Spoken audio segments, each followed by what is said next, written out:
amigos, sejam muito bem-vindos a mais um vídeo aqui no nosso canal, onde vamos falar um pouco mais sobre o universo do direito.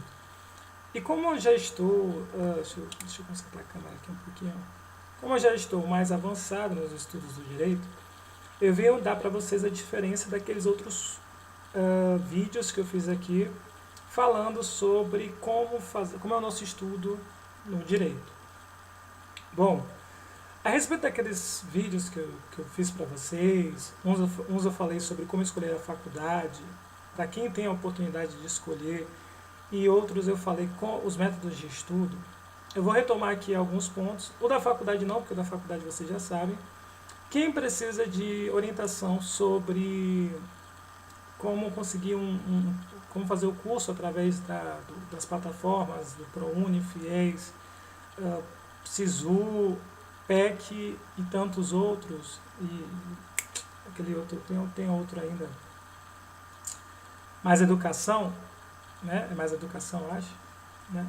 Quem precisar fazer, me procura, deixa aqui nos comentários que eu envio um videozinho que eu fiz, que eu deixei lá no meu Facebook, na minha plataforma de rede social, que aí eu vou passar para vocês. Mas vamos lá.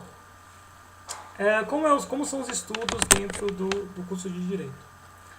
Nós temos várias disciplinas dentro do curso de Direito. São 10 semestres, e dentro desses 10 semestres nós temos dentro de cada semestre uma seção de 7 a 8 disciplinas. Geralmente a gente pega 5, depois 6, 7 e geralmente para em 7, mas há casos de você ficar com 8, 9 disciplinas. O que acontece? Como é que nós vamos fazer um estudo direcionado dentro dessas disciplinas? Bom, há alguns cursos, alguns vídeos que eles nos estudam a como melhorar o nosso estudo. Lembrem que direito, vocês precisam fazer leituras detalhadas, leituras compassadas, releituras, então você lê uma vez, lê duas, leituras com registros, então marcando pontos importantes, leituras transcrevendo partes do assunto para outro papel, fazer mapas mentais. Então estudar, não falo direito, mas estudar é algo que demanda uma metodologia para você fazer isso. O curso de Direito no nosso país não é como o curso de Harvard, onde você faz a faculdade, 3 dias dentro da faculdade, 3 dias na biblioteca, e os outros 3 dias você faz, na verdade, 3 dias na biblioteca e 3 dias na sala de aula. Aqui acontece todos os dias dentro da sala de aula. Quando não é dentro da sala de aula é porque não teve aula. E você precisa descobrir a metodologia do professor. Eu percebi que nas faculdades estaduais, como os professores já são graduados há muito mais tempo, e tem anos de carreira e também já estão se aposentando ou já se aposentaram, é um estudo realmente para bacharéis. Então é um estudo na base da pesquisa. Os professores orientam os alunos qual o caminho da pesquisa. É tanto que é muito mais fácil você ver um artigo de um aluno que fez uma faculdade estadual do que alunos que fizeram faculdade particular. Ou não, né? Pode haver a diferença, né? Porque é verdade, ou não, porque eu vejo muitos alunos da particular que têm interesse de fazer projetos, estudos. Eu mesmo sou um deles, que estou na particular agora, e que gosto de fazer vários tipos de artigos, vários tipos de pesquisa, vários tipos de orientações, e sempre estou correndo atrás de alunos que gostam de fazer esse tipo de pesquisa, porque assim, na estadual é meio que uma obrigação, eles ensinam para vocês a metodologia de vocês descobrirem o caminho da pesquisa, assim como nos Estados Unidos, que mandam os alunos para o campo e eles vão fazendo análises daquilo que aprenderam em sala de aula, relacionando com o conhecimento de campo. E tem muitos alunos aqui no Brasil que, quando vão fazer isso, se apaixonam e começam a fazer vários tipos de pesquisa. Aprende a metodologia e começa a aplicar nas várias áreas de conhecimento. Então, essa metodologia dos Estados Unidos funciona. Aqui no Brasil, na estadual, é uma obrigação, que a gente pega meio que o modelo dos Estados Unidos. E nas particulares, há aquela questão. Enquanto a estadual tem um nome, independente de ter aula ou não, independente de estar dando certo ou não o curso na vida do aluno, independente do número de desistentes, na particular, que tem aula todo santo dia, que os alunos quase não desistem, o que acontece nessas faculdades, há dois métodos de ensino. Um é o ensino regular, você pode encontrar professores que ensinam como ensinam nas estaduais, porque geralmente os professores das estaduais são selecionados para dar aula nas particulares, então aqueles que também estão preparados também para dar aula e são os requisitados e passam também nas seleções. E tem aqueles professores que dão aula segundo esse roteiro, essa metodologia de ementa, de explicar ponto por ponto, pontos históricos, a base da disciplina, todas as teorias, o que cai em concurso, o que é discussão no cenário, naquele cenário ali. No nosso direito, por exemplo, a gente tem a jurisprudência. Então, o que é notícia na jurisprudência, o que é discussão entre os doutores que vocês chamam, nós chamamos de doutrinadores, o que é discussão entre os doutrinadores, o que é novidade no campo do direito, dentro de tal disciplina, dentro da seara tal. Então, isso acontece. E temos aqueles professores que se preocupam em dar nome para a faculdade. E aí eu coloco a faculdade também, que corre atrás desses professores. Que são professores que perceberam que todo aquele conhecimento que a gente tem dentro da faculdade, a estadual, ou pelo menos o conhecimento que a gente tem em Harvard, sobre o direito, a história do direito, é um conhecimento importante, mas alguns alunos ficarão fixados a esse conhecimento histórico, que vem de lá do início das primeiras civilizações, de onde o direito surgiu, até essas transformações até chegar ao direito de hoje. Então eles vão estudar a base para entender como as coisas acontecem na atualidade. Já tem alguns professores que se preocupam mais com a atualidade, com a realidade do aluno. Tem aquela parte prática do direito que você encontra em qualquer lugar que você vai. Não é um conhecimento, como posso dizer, é um conhecimento que deveria ser de todos os alunos, o conhecimento teórico. Mas o prático, todo aluno precisa ter esse conhecimento prático. Então, como o conhecimento prático é uma mão na roda para qualquer, se preocupam muito em aplicar conteúdos que vão estar mais relacionados à prática. É tanto que o número de alunos que fazem estágios no primeiro semestre é grande.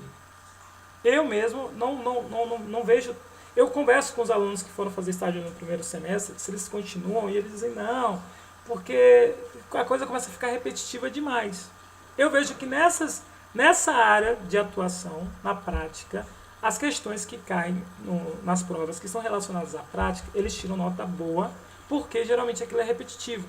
Imagine que vocês vão para um escritório e pegam uma demanda de 10.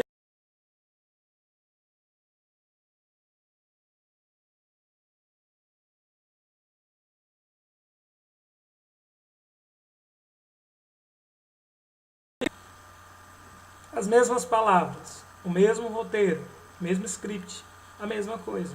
Recebe a pessoa, coloca os dados, vê qual é a causa, para que vara, tal. Vamos imaginar que você faça isso várias vezes, você já fica repetitivo. Então, quando cai uma questão dessa na prova, você geralmente, aluno, acerta. Só que essas questões são 1, 2, 3 questões.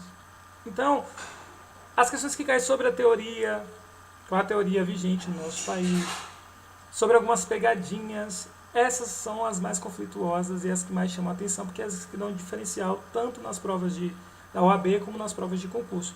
Então, existe um conhecimento, uma metodologia dentro da faculdade, que os professores vão fazer um estudo direcionado para provas de concurso, provas de tipo vestibular, né? Provas de concurso, prova para aluno que não fez concurso ainda, provas de vestibular, provas da OAB, provas de concurso, e aí vai. Então, assim, lembra vocês que são alunos muito mais, alunos que têm mais de 30 anos, que antes dessa época antes nós tínhamos o vestibular, e ainda tem o vestibular em algumas faculdades importantes, particulares. Mas o vestibular nas públicas, quando existia, muitos alunos da escola pública não passavam no vestibular. E isso acontecia porque os professores não faziam um estudo dirigido para o vestibular. Eles aplicavam conteúdo, assim como na estadual hoje, nós temos vários tipos de conteúdos dentro do direito, só que eles não aplicam aquilo voltado para a prova da OAB. Então tem muitos alunos que saem da faculdade de Direito, como saíram do ensino médio, muito dotados de conhecimento, mas que não têm prática para passar em prova de concurso. A particular, como não tem nome, precisa ganhar mais nome que a estadual, ou concorrer com a estadual, para adquirir esses alunos que estão saindo do ensino médio, o que ela faz? Ela vai instruir o aluno naquilo que ele deseja. Ele almeja passar na prova da OAB, que é um susto na vida do aluno. O aluno quer passar em concurso, porque quer ganhar dinheiro, quer pagar a faculdade, quer sair da casa dos pais. Então, ela se volta para isso. A estadual não tem essa obrigação tanto de fazer o aluno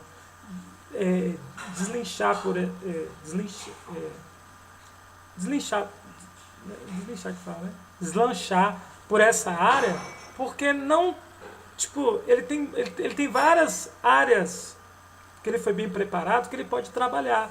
Ele pode ser professor, ele pode fazer um concurso para ser professor, ele pode enfrentar outros tipos de concurso, porque a capacidade que ele tem de dosar esse conhecimento, voltar esse conhecimento para a prática, ou para a prova, né, que é uma prática, a prova de concurso, é muito mais fácil. Então, tipo, dá muito conhecimento, na hora de fazer uma prova de OAB, faz um cursinho e rapidamente passa.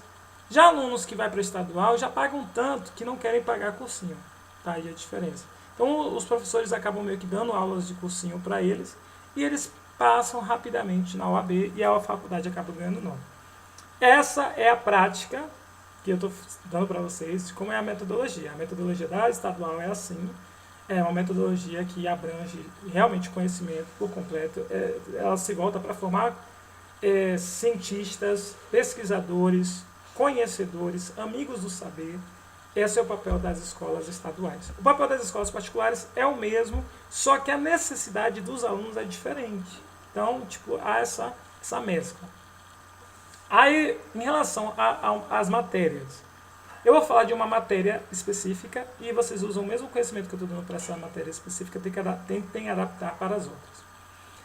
Uma matéria que eu amo muito, Direito Penal. Vamos imaginar que estamos fazendo Direito Penal 1, que nós vamos falar da teoria geral do crime, ou criminologia para alguns. A teoria geral do crime vem falar sobre o crime, esse acontecimento, sobre a conduta, sobre a conduta, tipo matar alguém, o acontecimento, alguém morrer, e sobre a notícia crimes que chega ao Estado, e o que eles vão dizer, se é crime ou se não é crime. Então, por exemplo, teoria geral do crime. O que é o crime no nosso ordenamento jurídico? Fato típico, é um fato típico, antijurídico e culpável. Antigamente, a teoria aceita no nosso país, no nosso ordenamento jurídico, era diferente. Era a teoria que não era tripartida, era bipartida. E a culpabilidade ficava na segunda parte do crime. Então, havia uma diferença enorme para o que é hoje. Então, quando o aluno de direito vai estudar, ele pode estudar as várias teorias, isso eu estou falando do capítulo da teoria geral do crime, as várias teorias, os conceitos de cada uma dessas teorias, vai ver cada ponto que cabe. Então, por exemplo, o que é crime é um fato típico, antijurídico e culpável, o que é fato típico, quais as nuances que existem dentro do fato típico, da parte antijurídica do crime, da culpabilidade, o que os doutrinadores falam, que já é explicando isso. A gente pode comparar o conhecimento de um doutrinador com outro. Então, por exemplo, um doutrinador vai dizer que a teoria geral do crime é bipartida, outro que é tripartida. Um vai dizer que a bipartida deveria ser mais aceita que a tripartida. Aí você vai procurar qual a teoria majoritária adotada pela maioria dos doutrinadores. Então nós temos teorias, conceitos, teoria majoritária. Então a gente vai perceber aí dentro, aí é o nosso campo de pesquisa, né? Nós vamos perceber dentro dessas teorias, primeiro você vai estudar as teorias, mas se você não tem tempo, você vai procurar qual é a que é adotada no nosso ordenamento jurídico atual. Então, por exemplo, tripartida, bipartida, vai logo para finalista, vai logo para tripartida, teoria tripartida, colocou na cabeça, pronto. A teoria do nosso país sobre teoria geral do crime é tripartida, pronto. Mas existem outras teorias? Sim. E aí, se você estiver na estadual, você vai ter que saber as outras duas teorias. Se você tiver na particular, dependendo do seu professor, você precisa saber ou não. Porque na particular, geralmente, se for prova de concurso, vai cair qual é a principal. Agora, o chato é que, às vezes, na prova de concurso, cai o conceito das teorias e você precisa fazer aquele esqueminha de ir colocando os números. Então, por exemplo, caiu o conceito das 3 e você precisa colocar o número 1 para a teoria bipartida, 2 para a tripartida, e aí vai, entende? Mas é raro isso nas provas de concurso, então pode ser que o seu professor cobre ou possa ser que ele não cobre. Porque a realidade atual nossa, faz tanto tempo que a teoria tripartida no nosso país ela é aceita, desde 1942, que o que acontece? Eu acho que foi desde 1942, me perdoe aí se eu estiver errado. Mas é tanto tempo que, tipo, não adianta a gente ficar se debatendo muito sobre as outras teorias que foram. Entre nós pesquisadores, entre nós alunos que queremos, né, fragmentar esse assunto, debater sobre esse assunto, chegar a um consenso, mudar o nosso ordenamento jurídico atual ou melhorá-lo, aí sim vale a pena a gente sentar, discutir, fazer até como no pessoal de letras, né?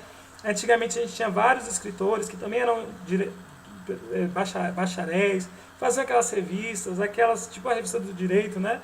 Faziam várias revistas e pontuavam ali o que deveríamos mudar, né, qual é que é tendência, o que é isso e aquilo. Lembra da conferência, né, a conferência que acontece nas letras, a conferência que teve lá, a conferência importante, que eu não estou me lembrando agora o nome correto, porque eu estou com várias informações na mente. A Semana da Arte Moderna. Semana da Confederação da Arte Moderna. Alguma coisa assim, Semana da Arte Moderna.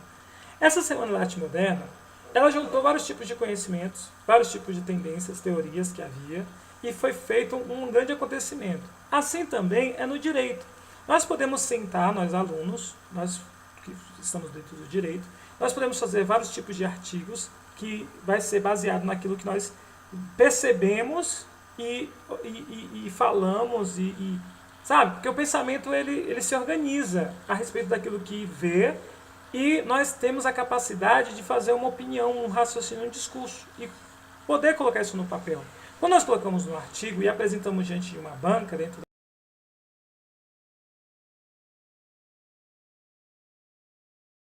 esse conceito nosso fica fundamentado.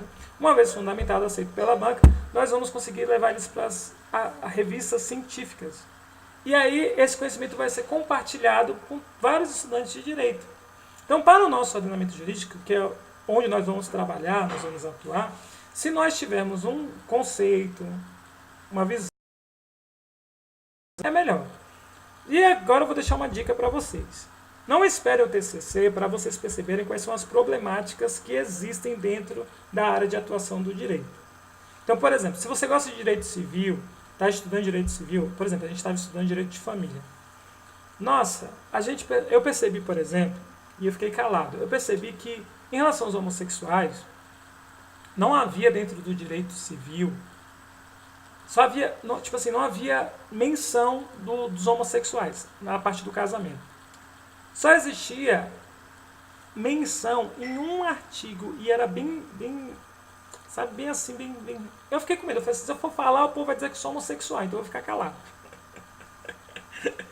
Mas eu achei estranho, porque no nosso país, aí falava de, tipo assim, a gente ia falar a teoria geral da família, como a família era organizada, como ela era hoje, e quando a gente ia falar da família hoje, falava da família homoafetiva, mas não havia nenhuma sinalização dentro do direito civil sobre a homoafetividade. Então, esse recorte, como o direito civil é de 2002, é estranho que não entrou em 2002, quando teve a última atualização, essa margem para que fosse colocado um termo ali que abrangesse também a classe homoafetiva. Então ficou como se fosse hétero só para héteros.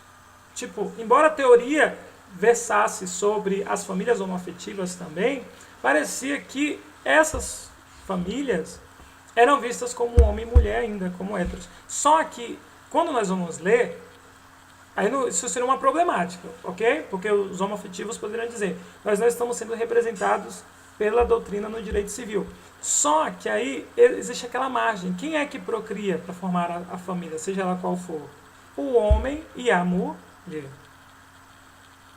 Existem outras tendências, mas a origem básica é essa. Então, é por isso que não houve uma mudança muito brusca. Então, um aluno de direito, ao perceber essas coisas que ele se esbarra na hora de estudar, ele pode organizar esse pensamento na sua mente ou no papel e passar por um artigo explicando, olha, eu percebi, vou falar sobre a falta de clareza no ordenamento jurídico a respeito,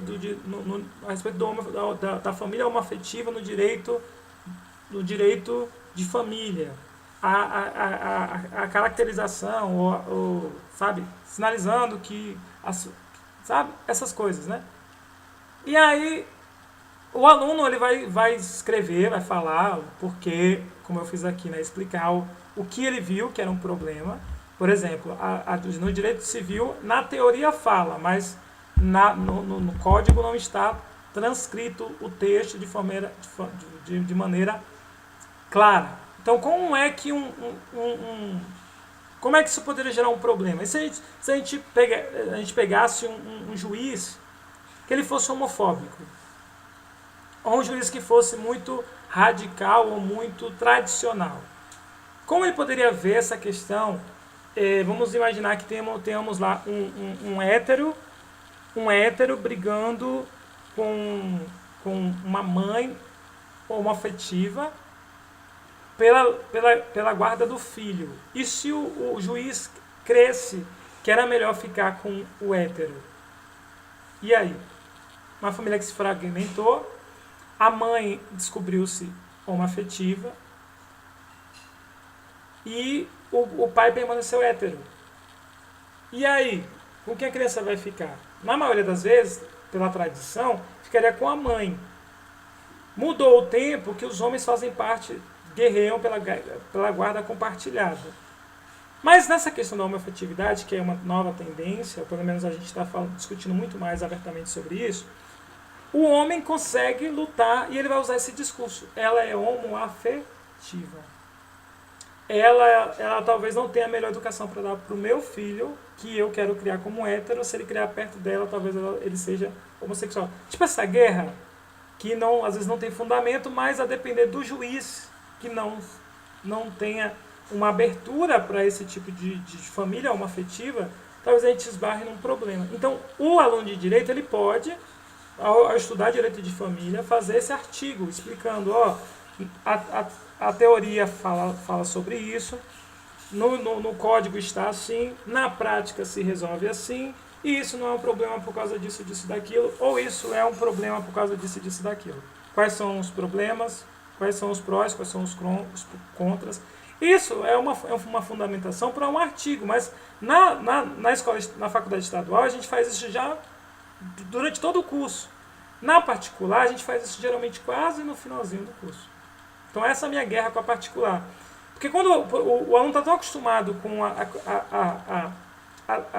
a dinâmica de concurso, de prova de OAB, que quando o professor tenta trabalhar esse mecanismo de bacharelado na particular, os alunos querem tirar o professor. É como acontecia antes no ensino médio, quando via um professor que ia ensinar o aluno a passar em vestibular, ele dizia, não quero, porque o meu objetivo é só terminar o ensino médio porque eu quero trabalhar. Sabe? Essa confusão ainda existe no ensino superior e recai sobre os alunos de direito principalmente. Outro ponto que eu venho ensinar para vocês, né? Então eu ensinei a parte, né, da pesquisa. O que acontece, gente? A gente aprende sobre as teorias.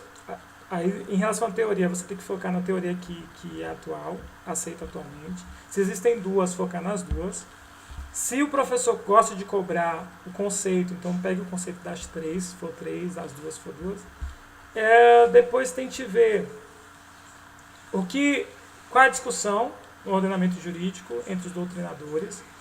Sempre estude por 1 ou 2 livros, quando a sua mente conseguir fazer isso. Tente ver o que diz a jurisprudência sobre determinados pontos. Por exemplo, direito do trabalho, nós estudamos sobre salário e remuneração. E houve algumas mudanças na lei, com essa questão da reforma previdenciária, mudanças na lei a respeito da remuneração. Então a gente precisou procurar muito o que a súmula dizia. Então sempre foquem também nas súmulas. Tem alguma súmula que discorde, tem alguma súmula que mostre, né? Então sempre procure saber das súmulas, faça isso, as anotações no caderno de vocês. É chato escrever, gente. É uma coisa, eu tenho memória fotográfica digital e tem alunos que no direito, e um salve para minha colega, que ela tem memória fotográfica memória fotográfica visual. A minha é digital, eu tenho que escrever, a dela não, é visual. E é legal isso, sabe? Ela não escreve enquanto está estudando, não. Às vezes escreve no celular, e eu sou daqueles que escrevo, que eu escrevo. Eu não sou de desenhar assim, mas né, eu gosto de desenhar esquemas, então esquemas eu desenho. Né? E é isso. E também, gente, existem alguns manuais dentro do direito que são de alguns doutrinadores, que de tanto explicar o assunto, ou pelo menos de alguns estudantes que formaram e pegaram esse tronco do direito, que eles conseguem ver a estrutura do direito, da disciplina. Em medicina, por exemplo, na parte da anatomia, tem lá eles têm um bonecão e lá eles vão detalhando as partes do corpo do boneco. Assim também existe no direito, existe um tronco para cada disciplina. E ali você vai vendo como ela se fundamenta. Aí se você for observar, é a mesma esqueminha, sabe? Muda a disciplina, é o mesmo esqueminha. Conceito, natureza jurídica, tananana, tananana, tananana. Então, vocês pegam esses manuais, eles vão instruir vocês na parte básica. Lembre que nos primeiros vídeos eu disse para vocês que vocês deveriam recorrer a artigos, porque os artigos facilitavam vocês entender uma parte da doutrina que vocês não compreendessem. Porque muitas vezes a gente vai ler a doutrina no livro, tipo na fonte, a gente vai ler na doutrina, a gente vai ler nos livros mais antigos e a gente tem dificuldade de entender o texto, de ler até o texto. Tipo assim, a doutrina já é para explicar o texto de lei. Aí se você vai para a doutrina e não consegue entender o texto de lei, meu irmão, aí você vai ter que fazer o quê?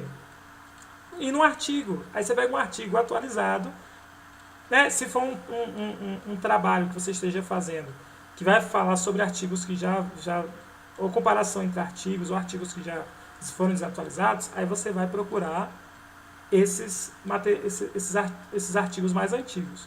Falando artigos mesmo, artigo de pesquisa.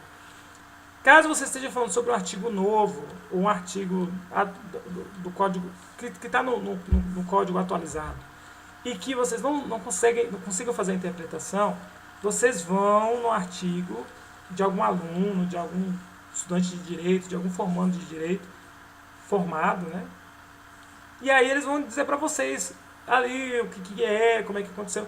Por exemplo, direito constitucional, eu estava fazendo aqui um mapa mental de formas de governo, sistema de governo, regime de governo e sistema de Estado. E lá na hora de a gente fazer a prova, cai essas coisinhas básicas e a gente, sabe, tem dificuldade de poder sincronizar uma coisa na outra. Então, para acontecer isso, essa sincronização, exige da nossa parte uma dinâmica muito, sabe, uma dinâmica, para você conseguir fazer essa memorização, esse encaixe perfeito. Então, eu tentei fazer um mapa mental para tentar fazer esse acasalamento, as informações, e aí eu percebi que é complicado. Nem sempre a gente vai conseguir ganhar essas questões, matar todas as questões. Mas o bom é a gente sempre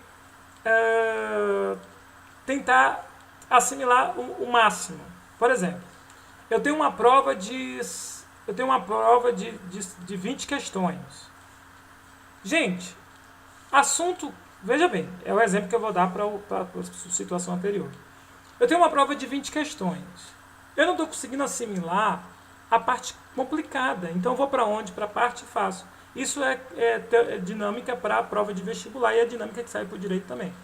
Se eu vou fazer uma prova objetiva e eu tenho que fazer 20 questões, pelo menos 10 abertas, e são provas, são questões difíceis, de nível difícil, né, de nível fácil, tipo pegadinha e tal. Então, assim, é bom que ao ler um texto de direito, aquelas partes que eu tenho mais dificuldade, se eu conseguir ler, né, ler aquele assunto em outro momento, pular e ler em outro momento, vai ser bom. Mas se eu não conseguir pular, eu vou ter que fixar naquilo que é fácil para mim. Sabe, eu estou fazendo uma prova de muitas questões, então quanto mais assunto fácil que eu souber, aquilo que é fácil para mim, porque a nossa mente na hora que a gente está estudando, ela dá um bloqueio. Você quer estudar tudo, você quer estudar parte por parte como o livro joga para você, e nem sempre estudar da forma que o doutrinador jogou para você, nem sempre é essa a melhor forma. Às vezes você tem que ver né, a sua própria capacidade de aprender e de dosar aquilo, entende? Nem sempre vale a pena você, tanto que os professores de direito dizem, nem todo livro, e eles não são de estar indicando livros, porque nem todo livro que eles indicam tem a forma de passar o conteúdo que é aquela que você aprende. Então vale muito a pena você perceber quais são os livros, você mesmo recorrer lá na biblioteca, ver os livros de direito civil daquele assunto, ou de outra disciplina do direito, e ver quais são os que você tem maior facilidade de aprender. Às vezes você vai encontrar nenhum que você gosta, aquele assunto mais fácil, e nenhum que você gosta, aquele assunto mais complicado. E vale a pena você comparar, porque direito é bom fazer isso, né? Ter um pensador, 2 pensadores ou mais. Gente, e para quem está saindo do ensino médio, está aprendendo direito agora, existem alguns livros eletrônicos e digitais também, que eles são digitalizados. Gente, que tem uma linguagem de ensino médio. Ensino médio não, é uma linguagem intermediária. E, nossa, explica o basicão para quem gosta de ler, porque quem não gosta de ler é bom já ir para massa pesada. É tipo assim, quem fez faculdade não precisa pegar no cimento, mas quem não fez faculdade e precisa trabalhar na obra, é melhor, né? Então é assim, gente. É assim, tem a parte do cimento no direito, tem aquela parte que você precisa pegar no pesado, e tem aquela parte que se você não tem pique para estar estudando tudo, você tem que pegar no pesado. E para quem já estudou a parte como funciona, joga a água, joga o cimento, aí você vai orientando somente. A água agora, né? Como vai funcionar a coisa até você fazer aquela massa. A parte, como você chegar, tipo, você vai arquitetar como deixar aquela massa pronta, no jeito, sem gastar tanto e sem ter tanta dificuldade. Entendeu? É isso. Espero que vocês tenham gostado. 32 minutos, acho que já tá bom para vocês. Aqui eu já falei praticamente tudo que é o nosso estudo de direito. É muito cansativo, gente. É muito livro, muita informação, são muitos textos, muitos mapas mentais. E então, gente, é assim, não dá para assimilar tudo de vez. São 10 semestres com mais de 40, acho que são mais de 40 disciplinas. Dependendo da faculdade. É muita disciplina, gente. Muita. Muito. É igual a prova da OAB. Não tem como você fechar. Tem uns alunos aí que fazem milagres. Mas você conseguindo fazer 42 questões, tá ótimo. 42, 43, 44, né? Tá ótimo. Então assim, gente, estude o máximo que você conseguir absorver, não o máximo. Tipo, não se empolgue em querer fazer aquilo que é difícil demais para você. Só se você querer ser especialista no momento que dá para ser especialista. Mas se não dá para você ser especialista naquele momento, vai na calmaria, faz aquilo que está no seu alcance, no alcance das suas mãos, no alcance da sua força, da sua capacidade, vai estudando de pouquinho em pouquinho, até que você dá conta de boa parte do conteúdo. Tá bom? Um beijo, abraço para vocês. Qualquer orientação, dica, tá aqui embaixo e aqui também, ó. Hoje eu vim de estudante, trouxe minha farda aqui para vocês, ó. Tá vendo aqui a balança do direito, tá ok? E é isso. Quem quiser aulas comigo, né, de algumas disciplinas, alguma coisa, deixa aí nos comentários e eu venho aqui e marco um horário com vocês no Skype, tá ok? Beijo e abraço para vocês, volto aqui em outro momento.